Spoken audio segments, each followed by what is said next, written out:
Hello అండి, welcome to my ఇంటిస్ మనపై kitchen. ఇవాళ మనం ఒక స్పెషల్ చపాతీ చేసుకుందాము. ఇక్కడ నేను కాడలు తీసి కట్ చేసి పెట్టుకున్న మెంతెంకూర ఆకులు వేస్తున్నాను. క్లీన్ చేసి కడిగి పెట్టుకోవాలండి. తర్వాత క్లీన్ చేసి కట్ చేసి పెట్టుకున్న కొత్తిమీర కూడా వేసుకోవాలి. తర్వాత సన్నగా కట్ చేసి పెట్టుకున్న కరివేపాకు కూడా వేసుకోవాలి. కొద్దిగా జీరా వేసుకుందాము. కొద్దిగా సాల్ట్. ఒకసారి బాగా కలుపుకొని పెట్టుకుందాము. అంతా కలుపుకొని పెట్టుకున్న తర్వాత కొద్దిగా ఆయిల్ వేసుకుందాము. ఆ తర్వాత ఇప్పుడు మనం కొద్దిగా వాటర్ వేసుకుంటూ చపాతీ పిండిలాగా కలుపుకొని పెట్టుకోవాలి. ఇలా కలిపి పెట్టుకున్న తర్వాత మరి కొద్దిగా ఆయిల్ వేసుకొని మరొకసారి బాగా కలుపుకొని పెట్టుకోవాలి. ఇలా అంతా తడిపి పెట్టుకున్న తర్వాత పిండిని మరీ మెత్తగా తడపరాదండి, కొంచెం గట్టిగానే ఉండాలి.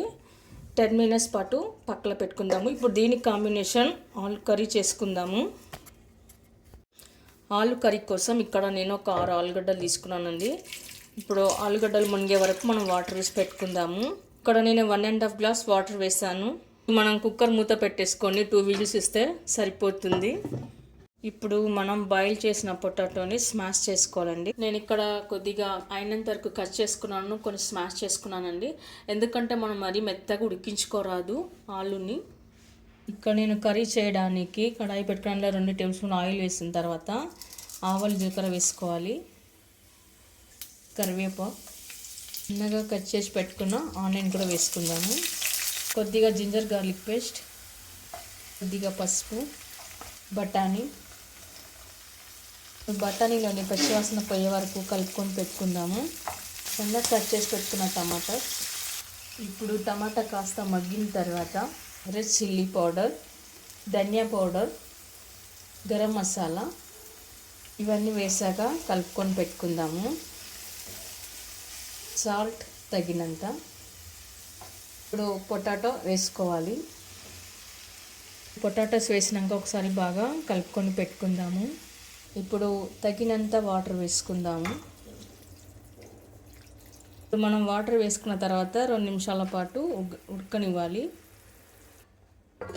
ఇప్పుడు కొద్దిగా జీరా పౌడర్ వేసుకోవాలి. ఇప్పుడు ఫైనల్గా కసూరి మెంతి వేసుకుందాము. ఈ కర్రీ చపాతీ, రోటీ, పుల్కా, పూరి, దోశలోకి చాలా బాగుంటుందండి. ఇప్పుడు చివరిన కొత్తిమీర వేసి గార్నిష్ చేసుకుందాము. ఇప్పుడు మనం నానబెట్టిన పిండిని తీసుకొని చపాతీలాగా రుద్దుకొని పెట్టుకుందాము. ఇలా మొత్తం రౌండ్ షేప్ వచ్చే వరకు రుద్దుకొని పెట్టుకోవాలి. ఇలా రుద్దుకొని పెట్టుకున్న తర్వాత పెనం పైన వేసుకొని మీకు ఇష్టమైతే నెయ్యి వేసుకొని లేదా ఆయిల్ వేసి కాల్చుకోవచ్చు.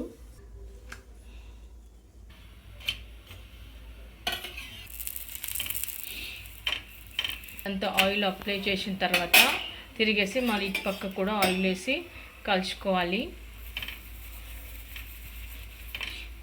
ఇలా 2 వైపులా కాల్చుకున్న తర్వాత ఇప్పుడు మిగతాయి కూడా ఇలానే కాల్చుకొని పెట్టుకుందాము. ఇప్పుడు మనం ఆలు కర్రీని ఒక కప్పులోకి తీసుకున్న తర్వాత కొత్తిమీర మెంతి పరోటాస్ కూడా రెడీ అయినాయండి. ఈ కర్రీ కాంబినేషన్కి సూపర్గా బాగుంటుంది. ఈ పరోటాకి ఆలు కర్రీకి సూపర్ టేస్ట్ చాలా బాగుంటుంది అని కాంబినేషన్ చాలా బాగుంటుంది.